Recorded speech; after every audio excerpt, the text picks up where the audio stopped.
the Godfather Soul, James Brown. I tell you, this business is on. My man is on. Check him out. This is the Godfather Soul, James Brown saying stay with it and hit it. Okay. Well, thank you, the Godfather of Soul, the late great James Brown. Here on Innovation FM, and thank you for our studio audience. We're going to talk a little bit about the music business and the Grammys tonight. It's going to be interesting, right? Yeah. Okay, man. Okay, James Brown tried to get in there a second time. Well, okay, so the reason I came up with this concept of the things to learn in the music business is I got this the short yesterday about this young guy, and he's saying, well, signing a contract is like signing your life to the devil. And then I because I've heard that a lot, and then I thought about the record company is going to give you, no, it's going to loan you, not give you, loan you $100,000. Now, with that $100,000, they say, go out and use our studios, pay for the studio, get the artwork, we have a team here that you could use, but they're going to charge you to promote you on our platform. We're going to introduce you to millions of people that you wouldn't normally have access to. And all we ask is that you show up at the radio interviews that this team that we're going to put behind you. We ask you to write raps or songs, or if you can't, we have another team here that will charge you money to hire them to write more rap songs so we can pick out hit songs. We have, with this $100,000, you also have to pay the people to, set up your tours. And so with that $100,000, they are investing, and they have investors, and maybe young people don't understand this. If you're 16, if you're 17, and your parents never taught you things cost money. The lights in the house just don't come on by magic. The gas in the stove just don't come on by itself. The electricity doesn't happen by itself.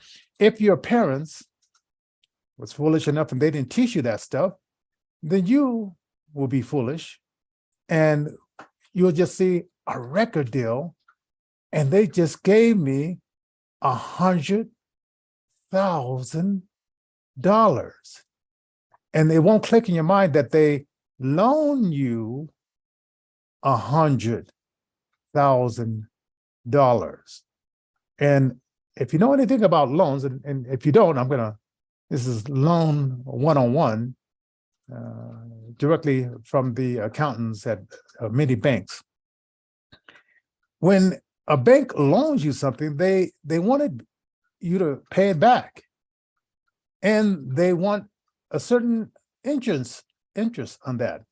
Now, maybe 5%, 7% interest. It might even be 21% interest based on your credit. So what makes you think that a record company, who you were calling the devil, is loaning you this money, and they don't want you to work for it, pay it back, and might even double or quadruple the money that you borrowed from the record company? And another thing this young man said, or they might shelf you. Well, yeah, that's a possibility too, because and they might not even give you $100,000 if they're planning on shelving you. They might want to sign you because they have another artist that they're trying to pump, and you sound exactly like that artist. So they want to get you out of the way, put you on the shelf, so you're not competing with this other artist that they've already invested $100,000 on, and they might have just gave you like 25,000 and say, hey, step aside here and we'll get around to you. And then you might have to become that squeaky wheel like Kanye West. Now look at that documentary about Kanye West.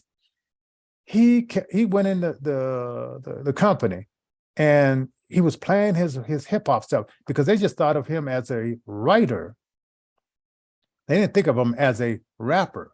They just say, hey, this is our goal here. If we have a rapper and we need someone to write lyrics, we can always go to Kanye West to write those lyrics.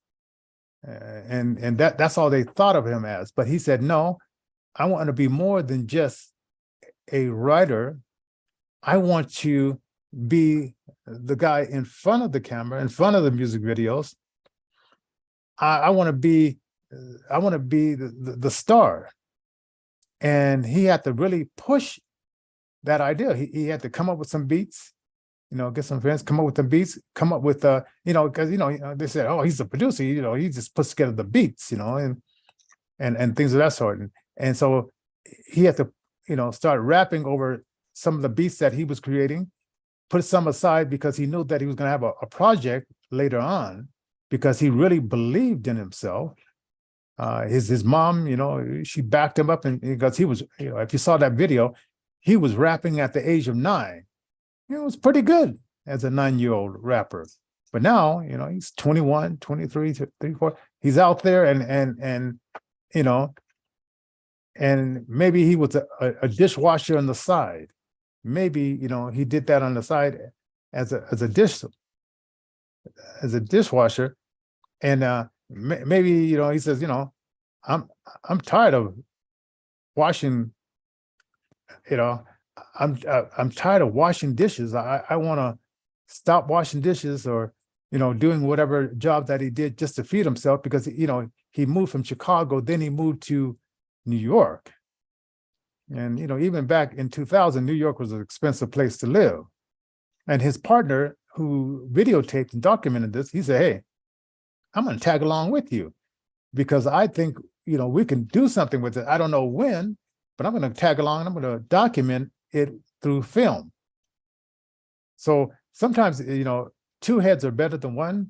He could have been out there by himself, just kind of, get in there. And so he contacted with Jay-Z and this other guy. I forgot the name of the other guy. And he says, well, okay. Then he said, hey, he showed him, I got beats. And the record company said, yeah, we need beats because we got these other artists here and we need those beats. So he saw a problem. He solved the problem. He got his foot into the door. Now, the option was, how can he get that $100,000 out of Jay-Z's and the other people in that company's pocket? How could he get that money from their pocket to his pocket? And once he got the money from their pocket to his pocket, what is he going to do with that money to multiply that money? And it didn't happen overnight. I mean, this is like 1998, 1997, 1998, 99, 2000. And when he came out with that song, Jesus Walks, it's so funny. I watched the Dove Awards, and that's the Christian Contemporary Dove Awards. And when they heard the song, they heard the edited version of that song. They didn't know that Kanye West might have, has some spiritual background, but his song was, in that song, there were some cuss words, but they heard and they nominated that song in the Dove Awards. And you probably don't remember it because they had to pull it out when they realized that Kanye West is not a Christian contemporary hip hop artist. He's a hip hop artist who did this song that a lot of Christian contemporary people liked, fans of Christian contemporary hip hop, and not because it was a higher quality. It had something in it of value, saying, if I say Jesus in my songs, the radio stations won't play my song. And a lot of, hip hop Christian contemporary artists looked and said that, hey, yeah, When we put Jesus in our lyrics, the radio stations that are secular will not play our songs. Right? So he had a concept, and that wasn't the only one. That's just the one I'm dealing with right now. I mean, he has a bunch of other concepts. And then he said, okay, I'm gonna make this music video, and I'm gonna make Jesus a black man. And so he picked out this guy who, was one of his partners and said, hey, we're gonna make you Jesus, you're gonna have the cross and all that kind of stuff. And so that was another controversial thing, because if you are old enough to remember, and you're probably not, there's a show called the Good Times, and on the wall, JJ had painted a black Jesus, and his mother said, well, where did you get the model for this? He said, well, that alcoholic that's always hanging out in the neighborhood, I took him and I made him the black Jesus. So this alcoholic, he used his face and put the thorns of crowns on his head and the robe and all that kind of stuff. And so look it up. You can go to Amazon or one of those Netflix and look up Good Times and J.J. Walker, Black Jesus, and you'll see that episode, which is kind of funny. But since I have a history, we can go back and forth. That. Oh, by the way, like, share, and subscribe. We have 1,705. Give us a thumbs up, because that helps the algorithms. And consider donating to Innovision, and that's paypal.me/Innovision Denver. That's paypal.me/Innovision Denver. And it will really help us out quite a bit. I'm looking back over some of our past shows where we got 500, 1K and all that kind of stuff. If you can get your friends to view it, share it now, so we get that build up within the first 24 hours, it really helps us out. So, and we'd like to thank our sponsors, Christian Brothers Moving Company, Eeny Meeny Grant, the Colorado Venue Association there as well. So we'd like to thank all of our sponsors. And if you want to become a sponsor, you can contact us at info@innovisionfm.com. That's info@innovisionfm.com. Alan couldn't show up today. He's in a transitional thing. He was in Greeley, Colorado, and then he moved from Greeley, Colorado to Loveland, and then he moved from Loveland to another situation. So keep him up in prayers, and we would love to be able to pay Alan for what he does. So if you want to earmark your donation towards helping Alan, you figure that if you could make $37 an hour, he can afford to survive and thrive better. So if you want to donate $37, just earmark it to Alan Colvin, and we'll make sure that he gets that blessing. So that's paypal.me/Innovision Denver. All right, let's get back into this. The record companies, when you sign with them, are the devil. Okay, now maybe your parents told you, little Johnny, clean up your room and you'll get an allowance. And you think in your mind, you say, well, why should I clean up my room? Why should I do something to get allowance from you? Isn't life free? I mean, when I was 2 years old, you didn't ask me to clean up my room, which you maybe should have.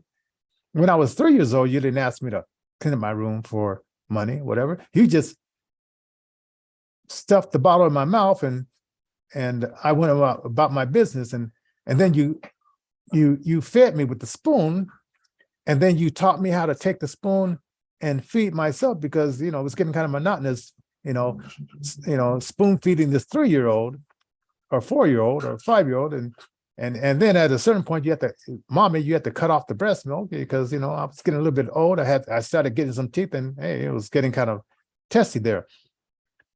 So there was a progression from baby to toddler to young boy to young girl, whatever. And if your parents was responsible and they realize that they're not going to live forever, and they have to get you prepared to stand on your own 2 feet and do things for yourself, they come up with this concept of, little Johnny, you're going to have to clean your room, and you're going to get an allowance for doing that, right? And the free ride is over. Sorry, my wife is over there blowing the nose. So if you hear that, I didn't mute that, so that's that's what people do in the morning. So as a child growing up, if you have responsible parents, they want you to progress. And sometimes you get to that age of being, 13, 14, and you think that you're the man or the woman of the house. And you think that, I don't have to do this. I have a brother, my favorite brother. My parents, we all had to do chores. And one time she told him to take the trash out. And he didn't like the rules in the house. He said, well, why should I have to take the trash out? Why can't my older brother, take out the trash? Why can't one of you take out the trash? So he's going out to the trash dumpster with 2 trash. I can remember it so clearly because I could see him, and he's walking out the door, and he has the 2 trash cans in the hand, and he just throws them on the ground and he runs away. And I'm thinking, like, okay, my brother Warren, he's 14, 13. I said, I wonder if he has a plan on how he's going to feed himself. I wonder if he has a plan on how he's going to support himself.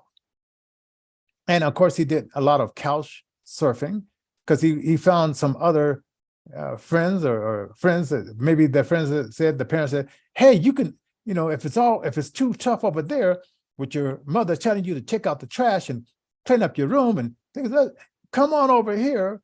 We have no discipline orders over here. You can just relax, hang out, chill. We'll feed you for free. No problem, right? And parents, if you're like that, you are wrecking the lives of your children. And when they get a big contract because they're sitting around and rapping and having just a good old time, as you buy them a free stereo equipment and you buy them free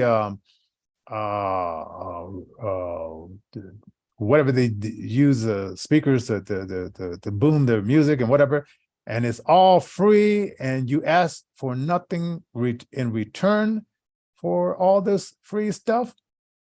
And then they, some record companies look around and say, let's go to the ghetto. Let's go to the poorest corner of the earth in America. And let's find the poorest kid we can find who has no concept of money, who has no concept of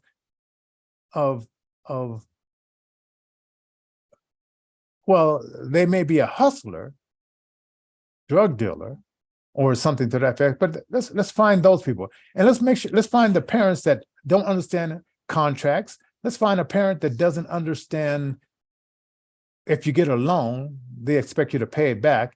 And let's go to the deepest part like that and find some young people, and we'll offer them $100,000.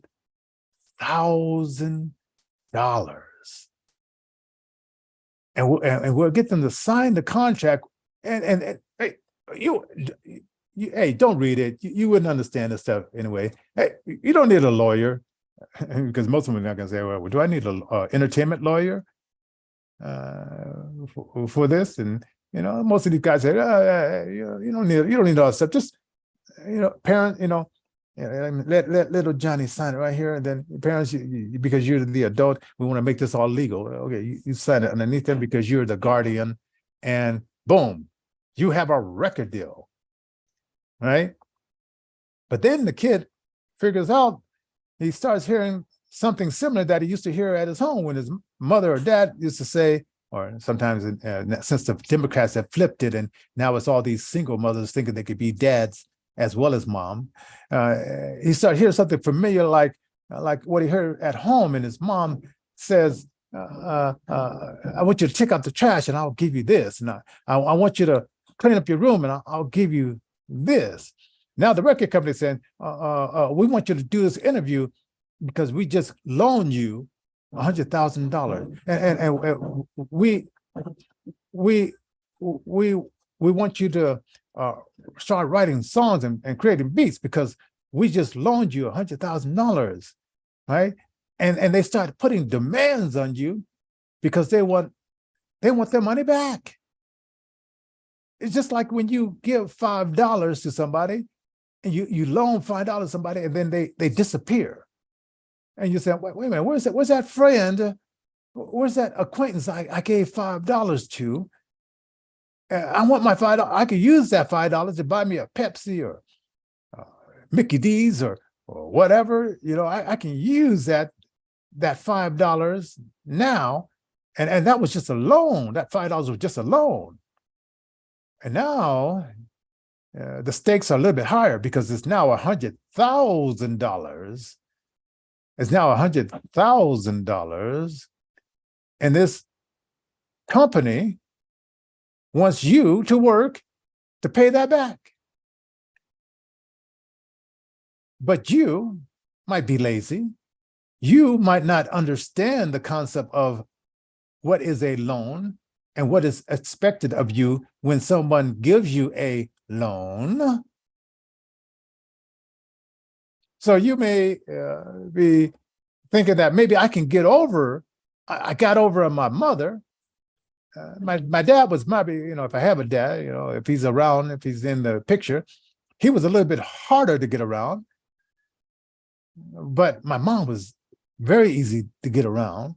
And because she loves me and I'm so cute, my mom just said, okay, you don't have to clean up your room. You don't have to wash your ass. And because, your funk is my little baby's funk.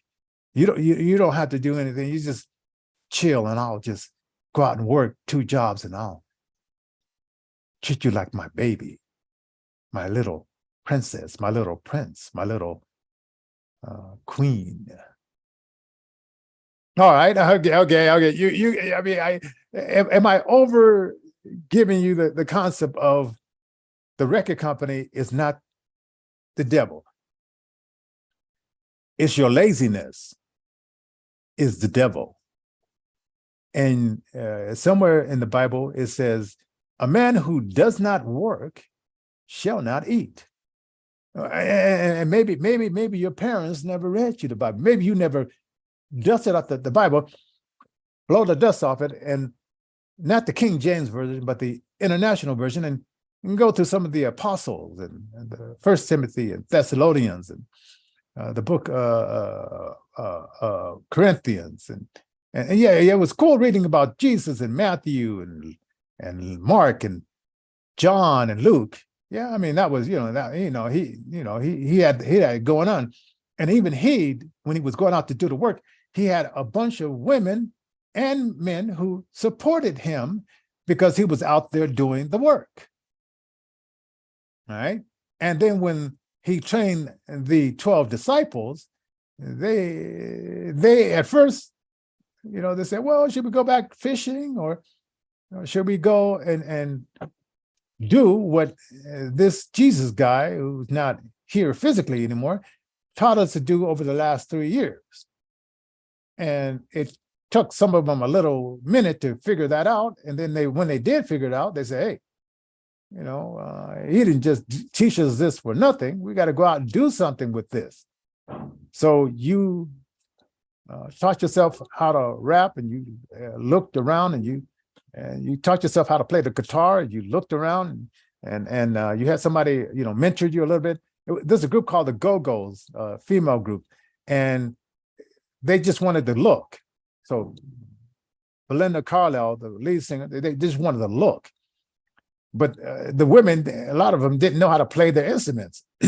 So as they're on the bus tour, the tour manager and stuff like that, they started teaching them how to play those instruments. So when they got at the concert, not only did they play the tracks, and they could, eventually pick up on them, and then they could go on. But Belinda, because she was a singer, she knew how to sing, so they didn't have to teach her. So she went on in the other groups. It wasn't no like the Go-Go's by themselves, like the Temptations. They could go because they know how to dance and sing, and they could pick out different singers within that group, and so they can put somebody else out there in front. The Isley Brothers. It was like the main singer, but other people knew how to play guitar and sing and stuff like that. But he was the main singer, right? So, and I know it's almost the end of the show. Didn't talk much about the Grammys. Saw Adele. Let's talk a little bit about the Grammys. We saw Adele. She won hers, and I would say, like, well, good thing that Taylor Swift album came out October. I was tweeting last night, so you might want to check out some of my tweets. It's at Intervision FM, at Intervision FM. So you want to check out some of my tweets there. So it was that I was surprised that Taylor Swift popped up and said, hey, it's cool. I'm hanging out here. I'm not here to win anything. Beyonce. I remember when Kanye West took the mic from me and said Beyonce should win this and win that. But now that was then, and this is now, and Beyonce is getting her props. And then Lamar, I'm not really into him, but he did his thing. The country guy, Luke, yeah, he was kicking it too. Now the other guy, I forgot his name, but the grandma who loved him so much, they said it was, he was a little bit flat. And then J-Lo with Ben Affleck. Ben Affleck didn't look like he really wanted to be there. Ben Affleck said, I got other things to do. I mean, I guess the big booty was interesting in the beginning, but sometimes that stuff wears off because maybe J-Lo is not the most nicest person to be around. Maybe because she calls the shots, with that little hot body, with that killer booty. Maybe that wasn't enough to keep Ben Affleck amused, because he had to add that up with her attitude, and so he wasn't looking like he was really feeling it. And J-Lo was just dancing and having a good time, and she looked over. There's Ben Affleck looking like he's about to fall asleep. And then at one point she said something in his ear and elbowed him and said, hey, the cameras is on us, we got to put on a show. And Ben Affleck says, hey, I'm not doing a movie. I'm not feeling this, right? I mean, we don't know what the private conversation between Ben Affleck and J-Lo was, but you could tell, you can go and because they put together a collage of things, and they kept focusing in on Ben Affleck and how he wasn't feeling it, right? But they ran away and got married and did that rush marriage, and now he realized what he got, and it's not all cracked up what it could have been. But anyway, so anyway, that's my little run on the Grammys last night. And I seen, did you see the devil in the cages? And I was expecting to see Joe Biden jump out and say, and they're going to put you back in the cages. And I said, who's they?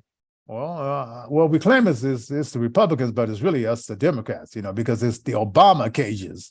And they lied to you and said it was President Trump cages. And of course, the media is a bunch of liars and fake news, of course, they couldn't tell the truth. And that Trevor coming out with his first joke about President Trump. So he's living in the heads of Trevor rent free. And you guys got your like to take a shower with his daughter, Joe Biden, allegedly like to take a shower with his daughter, Joe Biden. You guys, supposedly 81 million of you, and that's rigged, voted for this alleged shower taken with his daughter, alleged raised a crack son, Hunter Biden, laptop, Russia, and all that kind of stuff. Anyway, so anyway, that's my 2 bits. Hey, like and share, support our channel, and free speech.